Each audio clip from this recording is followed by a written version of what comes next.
Plan des scènes. Partie 1. Le mécanisme du protocole du week-end et l'anatomie de l'urgence. Cette section couvre l'introduction et l'exposition du cadre opérationnel secret de la Réserve fédérale. Elle détaille le contexte de tension d'avril 2026 marqué par la guerre en Iran, l'instabilité des marchés et les taux obligataires critiques, tout en expliquant les 4 étapes systématiques, pression accumulée, événement seuil, fenêtre du week-end et annonce du lundi, qui définissent les interventions d'urgence de la Banque centrale. Partie 2. Le précédent de 2008 et l'ingénierie du sauvetage systémique. Ce fragment analyse la gestion de la crise de Bear Stearns en mars 2008 comme illustration historique du protocole. Il développe l'argument de la nécessité d'agir durant la fermeture des marchés pour contenir la contagion, expose les détails techniques de l'acquisition par JP Morgan et démontre comment l'action du week-end sert avant tout à acheter du temps et à réinitialiser les attentes avant l'ouverture fatidique du lundi. Partie 3. De la paralysie de 2020 à la puissance du verbe de 1987. Cette partie relate les interventions massives de mars 2020 face à la pandémie, incluant les injections de 1,5 billion de dollars et la baisse des taux à zéro, puis bascule sur le krach de 1987 pour illustrer comment une simple déclaration d'une phrase d'Alan Greenspan a suffi à stabiliser le système, prouvant que la crédibilité de l'engagement de la Fed est l'outil le plus puissant du protocole. Partie 4. La convergence des périls en avril 2026 et les signes de détresse technique. Cette section applique les leçons historiques à la situation actuelle en examinant les 4 premières conditions critiques.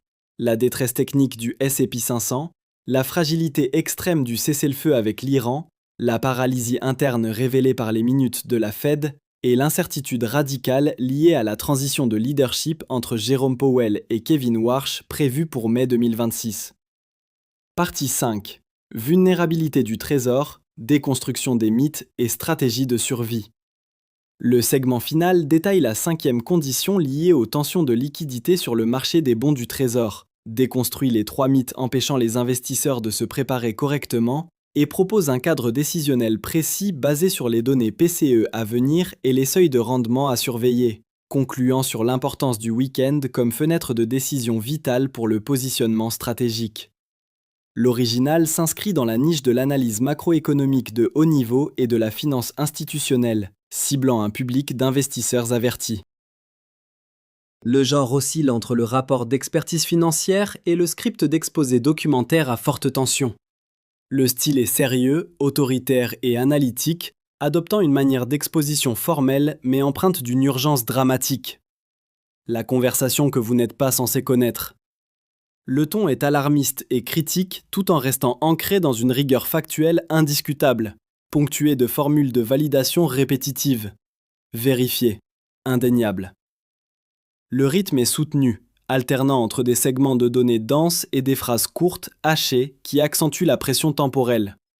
L'argumentation repose sur une structure logique rigoureuse, le cadre en 4 étapes, et une utilisation intensive de l'analogie historique et des statistiques précises. Rendement au point de base près. Le lexique est hautement technique. QE, repo, soma, station, écart de rendement. Et la syntaxe privilégie les structures parallèles et les énumérations pour souligner la convergence des risques. L'auteur se positionne en expert initié capable de décoder le langage codé des banques centrales, guidé par une mentalité de stratège qui privilégie la préparation systémique sur la réaction émotionnelle. The visual style for the illustrations should be cinematic institutional noir. It must capture the gravity and secrecy of high finance decision-making during a global crisis. The technique is high-end documentary photography style with a cinematic color grade, focusing on deep blues, charcoal grays, and sharp amber highlights from desk lamps or digital screens. The lighting should be low-key and dramatic, utilizing chiaroscuro to create strong contrasts, showing silhouettes of officials in grand neoclassical architectural settings like the Eccles building or modern glass and steel boardrooms. The composition should feel heavy and pressurized, using Dutch angles or tight close-ups of ticking clocks, complex financial terminals, Bloomberg-style charts with red-green volatility, and classified-looking documents. The atmosphere is one of calm before the storm, silent but intense, reflecting the weekend protocol, where the world's fate is decided behind closed doors. High realism with a focus on textures like polished mahogany, cold marble and glowing digital displays is essential. Nous sommes samedi, les marchés financiers sont clos, les parquets de négociation sont déserts et le silence règne dans les quartiers financiers. Pourtant, en ce moment même, derrière les portes dérobées de la Réserve fédérale, au sein du département du Trésor et dans les bureaux privés des institutions financières les plus puissantes du globe, se tient une discussion dont vous n'êtes pas censé avoir connaissance. Cette conversation porte sur la matinée de lundi, sur la question de savoir si le système financier, qui a clôturé la semaine dernière dans un état de soulagement précaire dicté par un cessez-le-feu fragile, pourra conserver son sang-froid lors de la reprise des échanges. Les événements extraordinaires des 6 dernières semaines ont créé une situation de tension extrême. La guerre avec l'Iran qui a propulsé le pétrole à 126 $ le baril, une vente massive sur le marché obligataire avec un rendement du Trésor à 10 ans atteignant 4,44% et la pire performance trimestrielle du S&P 500 depuis 2022 avec une chute de 4,6%. La Réserve fédérale se retrouve aujourd'hui paralysée entre l'inflation persistante et la menace de récession. Le cessez-le-feu fragile conclu le 10 avril, auquel personne ne fait pleinement confiance, a engendré une configuration imposant à la Banque centrale de faire ce qu'elle a déjà réalisé à 9 reprises au cours des 4 dernières décennies, activer le protocole du week-end. Ce mécanisme est celui dont presque personne ne parle dans des conditions de marché normales. C'est le manuel opérationnel que la Fed sort de ses archives lorsque la clôture du vendredi comporte un risque systémique tel qu'attendre la conférence de presse prévue le mardi suivant n'est plus une option acceptable pour la stabilité de la nation. Il s'agit d'un ensemble précis d'outils, de procédures et de canaux de communication permettant à la Réserve fédérale d'annoncer des changements de politique monétaire, d'injecter des liquidités d'urgence, ou de se coordonner avec le Trésor et d'autres banques centrales mondiales avant la cloche d'ouverture du lundi matin. Ce protocole a été utilisé par le passé et il sera utilisé à nouveau. En ce mois d'avril 2026, absolument toutes les conditions qui ont historiquement déclenché une intervention d'urgence durant un week-end sont simultanément présentes dans l'économie américaine. Ce n'est pas une conjecture, c'est le schéma documenté et rigoureux du comportement de l'institution financière la plus puissante au monde lorsqu'elle se retrouve acculée entre des mandats contradictoires et un marché qui ne peut plus se permettre le moindre choc supplémentaire. Pour comprendre l'ampleur de ce qui se prépare, il faut analyser le cadre structurel en 4 étapes qui expliquent chaque action majeure de la Fed durant un week-end dans l'histoire moderne. La première étape est celle de l'accumulation de la pression. C'est la phase où de multiples stress systémiques se développent de manière synchrone sur plusieurs semaines ou mois. Bien qu'aucun de ces stress ne soit suffisant pour déclencher une action d'urgence de façon isolée, leur combinaison crée une fragilité structurelle telle que le moindre choc incident peut devenir potentiellement catastrophique pour l'ensemble de l'édifice financier. La deuxième étape est l'événement seuil.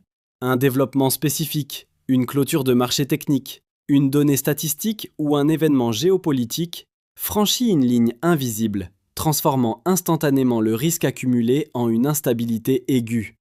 C'est le point de rupture où les responsables de la Fed reconnaissent formellement que l'attente d'une réunion programmée selon le calendrier usuel n'est plus une option viable.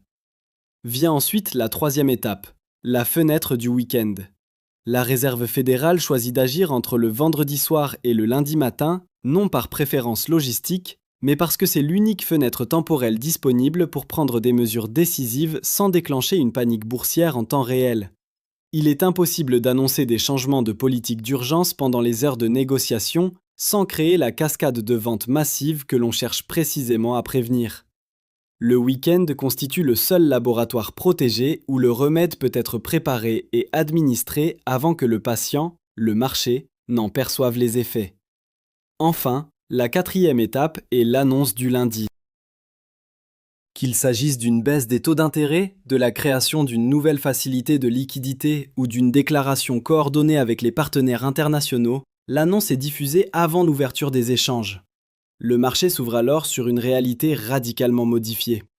Les investisseurs qui ont compris ce schéma directeur et qui ont anticipé le mouvement se sont positionnés en conséquence durant le week-end. Les autres sont condamnés à réagir aux nouvelles a posteriori. Cet écart de positionnement entre ceux qui décryptent le protocole et ceux qui l'ignorent est précisément l'endroit où les fortunes se bâtissent ou s'effondrent dès les premières minutes de la session du lundi. En avril 2026, le système est de nouveau entré dans cette zone critique. Regardons maintenant précisément quand et comment la Réserve fédérale a déployé ce mécanisme par le passé pour comprendre la menace qui pèse sur ce lundi d'avril 2026.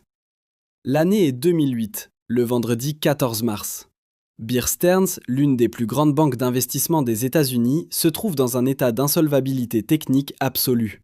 Elle détient 74 milliards de dollars d'actifs liés aux prêts hypothécaires dont la valeur s'est littéralement évaporée, la laissant totalement incapable de faire face à ses obligations de financement à court terme. L'information commence à se propager sur le marché comme une traînée de poudre durant la séance de vendredi. Le risque de contagion n'est plus une simple hypothèse de travail, il est devenu existentiel. Si Bear Stearns ouvre ses portes le lundi matin avec sa situation financière réelle pleinement exposée au grand jour sans filet de sécurité, la panique qui en résultera se propagera instantanément à toutes les autres institutions financières présentant des expositions similaires. C'est l'architecture même du système financier mondial qui menace de s'effondrer par un effet de domino incontrôlable. Le protocole du week-end s'active alors avec une précision chirurgicale. Pour la première fois en près de 30 ans, depuis qu'elle a orchestré le sauvetage de la Franklin National Bank, la Réserve fédérale convoque une réunion d'urgence un samedi. Les plus hauts responsables se réunissent dans le silence des bureaux de Washington alors que le monde extérieur ignore encore l'ampleur du désastre imminent qui se joue derrière les rideaux fermés. Dès le dimanche soir, un accord est scellé sous la pression directe et constante de la Banque centrale. La Fed accepte de garantir les actifs toxiques de Bear Stearns à hauteur de 30 milliards de dollars pour faciliter son acquisition par JP Morgan Chase, au prix dérisoire de 2 dollars par action, une fraction infime de la valeur à laquelle le titre se négociait encore quelques jours auparavant. Simultanément, pour renforcer le signal de son engagement total et fournir une bouffée d'oxygène au système, la Fed annonce une baisse de 25 points de base du taux d'escompte. Avant même la cloche d'ouverture du lundi matin, l'opération est rendue publique et détaillée. Le marché du lundi s'ouvre ainsi sur une réalité radicalement transformée. Ce n'est certes pas une réalité plaisante, ni même confortable pour les investisseurs, mais c'est une réalité connue, encadrée et stabilisée. La panique d'un effondrement total et désordonné de Bear Stearns est contenue dans les limites fixées par le protocole durant le week-end. Le système survit à Bear Stearns. Si cette même stratégie échouera 6 mois plus tard avec Lehman Brothers, faute de volonté politique suffisante pour exécuter un nouveau sauvetage de cette envergure, l'action menée en mars 2008 démontre avec clarté la fonction première du protocole du week-end: acheter du temps au système financier. Il s'agit d'empêcher la matérialisation du pire scénario possible en réinitialisant les attentes des investisseurs avant que la cloche d'ouverture ne les force à intégrer une catastrophe en temps réel. C'est un fait vérifié, documenté et indéniable, qui illustre parfaitement la puissance de cette fenêtre d'intervention secrète. Cette mécanique de l'urgence repose sur le principe fondamental que l'incertitude est bien plus dévastatrice pour les marchés que la mauvaise nouvelle elle-même. En agissant durant la fermeture des parquets, la Fed élimine l'inconnu radical. Elle remplace le chaos potentiel par une structure de résolution, aussi douloureuse soit-elle pour les actionnaires de l'institution concernée.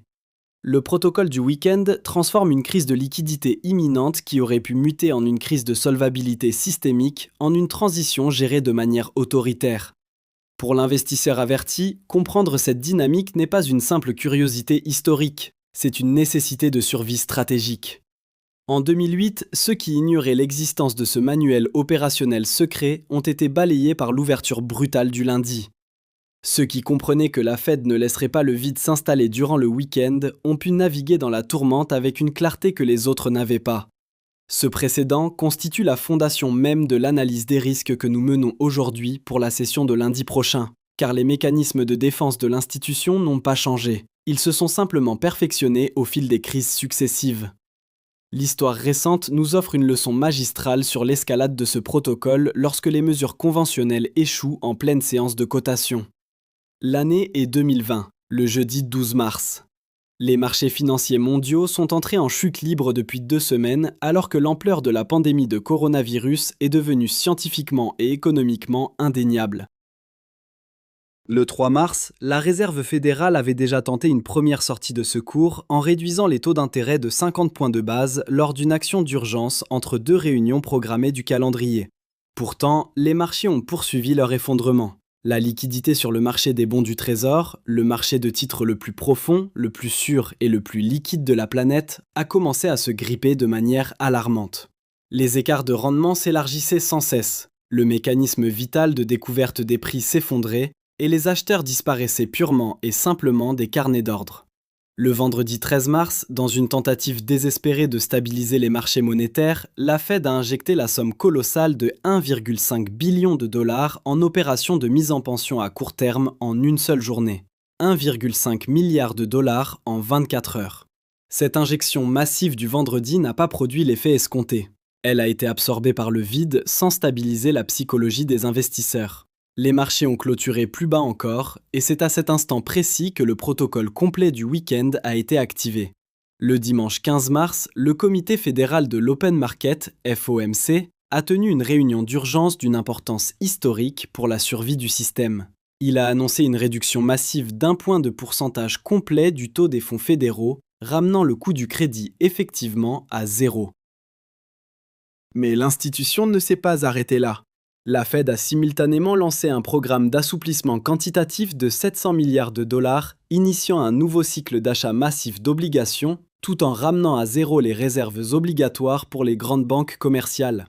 Cette annonce de rupture est intervenue un dimanche soir, stratégiquement positionnée avant l'ouverture des places asiatiques du lundi. Lors d'une conférence de presse mémorable tenue à 17h ce dimanche, le président Jérôme Powell a signifié au monde entier que la Réserve fédérale déployait l'intégralité de son arsenal pour garantir le flux de crédit aux ménages et aux entreprises. Le marché du lundi s'est ouvert sur une réalité inédite. Un monde à taux zéro, totalement soutenu par la puissance de feu illimitée de la Banque centrale. Les investisseurs qui comprenaient la mécanique du protocole du week-end et qui s'étaient positionnés stratégiquement durant les jours précédents ont pu naviguer dans cette transition avec une préparation rigoureuse. Pour les autres, le réveil du lundi matin a été brutal, marqué par des titres qu'ils n'avaient pas anticipés. Leurs décisions étaient réactives et désordonnées, là où les investisseurs préparés agissaient de manière tactique. Vérifiez. Indéniable. Un autre précédent historique illustre que l'efficacité du protocole du week-end ne réside pas toujours dans le volume de dollars injectés, mais parfois dans la seule puissance du verbe institutionnel et de la crédibilité. L'année est 1987, lors du tristement célèbre lundi noir du 19 octobre. L'indice Dow Jones venait de s'effondrer de 508 points en une seule séance, une chute vertigineuse de 22,6%. Soit le plus grand déclin quotidien en pourcentage de l'histoire boursière américaine. Au-delà des pertes colossales sur les portefeuilles, la menace la plus immédiate était l'effondrement pur et simple du système de règlement. L'infrastructure de compensation, qui permet aux transactions de se dénouer, risquait la rupture car l'ampleur systémique des pertes laissait les institutions incapables de remplir leurs obligations de règlement. Si le système de compensation se brisait, c'est tout le mécanisme du marché qui cessait de fonctionner. Le vendredi suivant cette semaine de cauchemar s'est achevé sur un système agonisant, fonctionnant à peine. Le protocole du week-end s'est alors activé sous une forme chirurgicale jamais vue. La Fed, dirigée par un Alan Greenspan en poste depuis moins de 2 mois, a publié une déclaration d'une seule phrase le mardi matin, dans la fenêtre cruciale précédant l'ouverture des marchés. Une phrase unique. La Réserve fédérale, conformément à ses responsabilités en tant que banque centrale de la nation, a affirmé aujourd'hui qu'elle était prête à servir de source de liquidité pour soutenir le système économique et financier. Cette déclaration lapidaire, délivrée au moment exact où le doute était à son comble, a empêché un second lundi noir. L'engagement de la Fed était jugé suffisamment crédible pour contenir la peur d'une défaillance institutionnelle en cascade. Le système a tenu, et les investisseurs qui savaient que le week-end est le lieu de l'action décisive étaient prêts pour la reprise plutôt que pour l'aggravation de la crise. C'est ici que réside la force occulte du protocole. Il répare la structure même du marché avant que les prix ne puissent la détruire. Vérifiez. Indéniable. Appliquons désormais chaque leçon tirée de ces 3 cas documentés à la réalité brutale de ce qui se joue en ce moment précis. En ce week-end du samedi 11 avril 2026, La convergence des conditions critiques qui ont historiquement déclenché le protocole du week-end est aussi manifeste aujourd'hui qu'à n'importe quel autre point de rupture des 2 dernières décennies. Les preuves s'accumulent, pièce par pièce, dessinant un tableau d'une vulnérabilité systémique extrême. La première condition réside dans une détresse technique profonde des marchés. L'indice S&P 500 vient d'enregistrer sa pire performance trimestrielle depuis l'année 2022, avec un recul marqué de 4,6% au cours du premier trimestre 2026. Plus inquiétant encore pour les analystes institutionnels, l'indice demeure nettement sous sa moyenne mobile à 200 jours, située à 6647 points. Une faiblesse technique de cette ampleur, couplée à une exposition sous les moyennes de long terme alors que l'économie affronte simultanément de multiples vents contraires macroéconomiques, constitue l'un des déclencheurs historiques de la vigilance accrue de la Réserve fédérale durant les fenêtres du week-end. L'indice de volatilité VIX a atteint 27,44 à la fin du mois de mars, soit un niveau supérieur de 33% à sa moyenne historique. Malgré le récent rebond dicté par l'annonce du cessez-le-feu, l'anxiété sous-jacente du marché n'étant rien résolue, les indices majeurs restant en deçà de leur sommet de janvier. La structure même du marché est devenue poreuse, instable et réactive au moindre signal de défaillance. La deuxième condition est le risque inhérent au prétendu rallye du cessez-le-feu. Le 10 avril 2026, le département d'État a confirmé une pause humanitaire et diplomatique de 2 semaines dans les hostilités avec l'Iran, un accord sous l'égide du Pakistan qui a propulsé les marchés à la hausse. Le S&P 500 a gagné 3,6% sur la semaine, le Nasdaq 4,7% et le Dow Jones 3%. Pourtant, tout observateur chevronné des marchés sait que les rallyes nés d'un cessez-le-feu sont les plus périlleux de l'histoire financière, car ils reposent sur la fondation la plus fragile qui soit, l'espoir que la diplomatie tienne. Or, dès la clôture de vendredi, cet accord était déjà mis à l'épreuve par des déclarations iraniennes suggérant des violations et de nouvelles frappes israéliennes au Liban. Le détroit d'Ormuz, par lequel transite 20% du pétrole mondial, demeure à une fraction de ses niveaux de transit d'avant-guerre. Le marché a intégré dans ses prix une paix qui n'est pas encore matérialisée et qui pourrait ne jamais l'être. Si ce week-end apporte la nouvelle d'une rupture des négociations, l'ouverture du lundi effacerait instantanément tout le soulagement de la semaine. La Fed et le Trésor le savent parfaitement, et c'est précisément pour parer à ce retournement de situation brutal que le protocole du week-end a été conçu. La troisième condition est la paralysie interne de la Réserve fédérale, rendue explicite par la publication récente des minutes du FOMC de mars. Ces documents révèlent une banque centrale plus divisée et incertaine que jamais quant à la trajectoire à suivre. Le vote de mars a montré une fracture, avec une dissidence notable réclamant déjà une baisse des taux.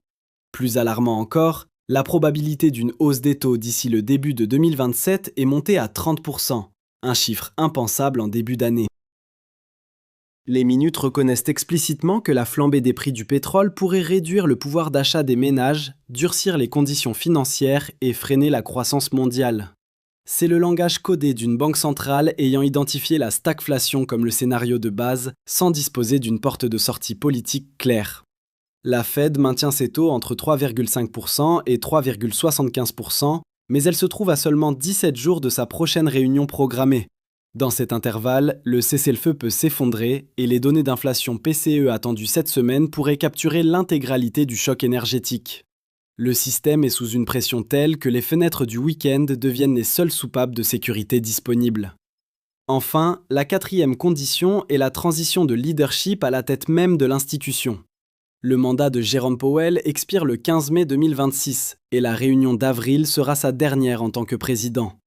Kevin Warsh, nominé par la présidence, devrait prendre les rênes avec une doctrine radicalement différente, dite de la monnaie saine, privilégiant la stabilité monétaire et une réduction agressive du bilan de la Banque centrale. Cette transition crée un effet de choc de guerre sur les marchés. Les investisseurs tentent de priser simultanément 2 régimes monétaires reposés. La pause aux quiches de Powell et l'ère à venir de Warsh, marquée par un resserrement quantitatif agressif et de potentielles baisses de taux frontales. Cette incertitude de régime est en soi une forme d'instabilité financière majeure. C'est précisément ce type d'instabilité qui élève historiquement la probabilité d'une communication d'urgence de la Fed durant l'intermède du week-end afin d'ancrer les attentes avant que l'incertitude ne génère sa propre crise de liquidité. Vérifié, indéniable. La cinquième condition critique réside dans la vulnérabilité intrinsèque du marché des bons du Trésor, le pivot central de la finance mondiale. La Réserve fédérale de New York a publié une analyse exhaustive de la liquidité de ce marché le 2 avril 2026, notant explicitement que si la situation s'était améliorée après les chocs tarifaires de 2025, l'incertitude économique et la volatilité des taux d'intérêt s'étaient intensifiées depuis la fin de la période d'échantillonnage en raison du conflit avec l'Iran. L'utilisation de l'expression surveillance étroite continue dans le jargon feutré des banquiers centraux est un signal d'alarme majeur indiquant que le marché le plus important au monde est au bord de l'instabilité. Le rendement du Trésor à 10 ans a bondi de 3,97% fin février à 4,44% fin mars, un mouvement violent de 47 points de base en moins de 30 jours. Ces fluctuations, couplées à des enchères de titres à 2, 5 et 7 ans, où les courtiers primaires ont dû absorber le double de leur part historique, constituent le type exact de stress qui précède historiquement les opérations de liquidité d'urgence. Par ailleurs, les soldes de réserve approchent de leur creux cyclique de fin avril, au moment où les paiements d'impôts créent des fluctuations massives dans le compte général du Trésor. Le scénario que le protocole du week-end s'apprête à traiter avant l'ouverture de lundi n'est pas celui d'un effondrement apocalyptique immédiat, mais celui d'un rééquilibrage coordonné. Il s'agit d'une série d'actions délibérées, opérations de repos d'urgence, changements dans la composition des achats du compte d'opération de l'open market, SOMA, ou déclarations clarifiant la trajectoire politique, pour s'assurer que l'ouverture du lundi ne se transforme pas en une spirale de vente désordonnée. Pour naviguer dans cet environnement, il est impératif de détruire les 3 mythes qui aveuglent la majorité des investisseurs. Le premier mythe soutient que la Fed n'intervient plus durant le week-end car les marchés modernes seraient plus stables. Les faits sont sans appel. Au cours des 40 dernières années, l'institution a déclenché des mouvements de taux d'urgence à 9 reprises. La barre est haute, certes, mais les conditions actuelles, choc géopolitique, pression inflationniste et stress du système financier, atteignent précisément ce seuil critique. Le second mythe prétend que, puisque Jérôme Powell a récemment affirmé qu'il n'interviendrait pas pour stabiliser la volatilité des marchés, le protocole du week-end est hors de question. C'est une mécompréhension totale de la mission de la Fed. La Banque centrale n'agit pas pour protéger les valorisations boursières, mais pour préserver l'architecture du crédit et de la liquidité. En 2008 ou en 2020, l'objectif n'était pas de sauver le S&P 500, mais d'empêcher la rupture du système de compensation et de règlement. Si le cessez-le-feu rompt ce week-end et que le pétrole repart vers les 120 $, la Fed n'agira pas pour soutenir les actions, mais pour empêcher le marché des bons du Trésor de perdre sa fonction élémentaire de découverte des prix. Enfin, le troisième mythe suggère que rien ne se produira avant la réunion programmée des 28 et 29 avril. Or, les minutes du FOMC publiées le 8 avril précisent que les décideurs doivent rester souples et agiles. Dans le lexique des banques centrales, cela signifie être prêt à agir en dehors du calendrier officiel si les circonstances l'exigent. La réunion prévue est le plan A, mais le protocole du week-end est la contingence indispensable. Vérifié, indéniable. Que devez-vous concrètement faire de ces informations en ce samedi 11 avril 2026 ? Voici le cadre opérationnel. Premièrement, comprenez que le plus grand risque actuel n'est pas un krach immédiat, mais la fragilité extrême qui sous-tend la reprise technique actuelle. Le S&P 500 a clôturé vendredi à 6816,89 points, mais ce mouvement est bâti sur du sable. Deuxièmement, surveillez les données d'inflation, PCE, qui seront publiées le jeudi 16 avril. Ce sera le premier indicateur que Powell et son successeur désigné, Kevin Warsh, verront pour capturer l'intégralité du choc énergétique. Si ce chiffre est plus élevé que prévu, le lundi suivant sera une fenêtre de risque systémique bien plus élevée que ce lundi-ci. Troisièmement, considérez le marché obligataire comme votre système d'alerte avancé. Surveillez le rendement à 10 ans. S'il repasse au-dessus de 4,5% durant la semaine à venir, cela signalera que le rallye de soulagement est terminé et que la pression pour une communication d'urgence de la Fed devient insoutenable. Quatrièmement, anticipez la transition de leadership. Les 2 semaines à venir constituent la fenêtre où le marché commencera à priser sérieusement l'ère Warsh, marquée par une réduction active du bilan. Ce changement de doctrine monétaire crée une volatilité que la Fed devra ancrer par des communications inter-réunions. Enfin, Ayez un plan pour les deux scénarios de lundi. Si le cessez-le-feu tient, la question sera de savoir si le S&P 500 peut reconquérir sa moyenne mobile à 200 jours à 6647. Si l'accord rompt, le marché reviendra tester ses bas de mars. Les investisseurs qui réussissent ne sont pas ceux qui prédisent l'avenir, mais ceux qui possèdent une réponse prédéterminée à chaque réalité. Le week-end n'est jamais un simple repos, c'est une fenêtre de décision. Les décisions prises ici, par la Fed ou par les investisseurs qui décodent son schéma, déterminent votre position à la cloche de lundi. Si cette analyse du protocole du week-end vous a apporté une clarté que les médias traditionnels occultent, abonnez-vous dès maintenant. Cette chaîne existe pour livrer l'analyse que le monde institutionnel structure ses communications pour masquer.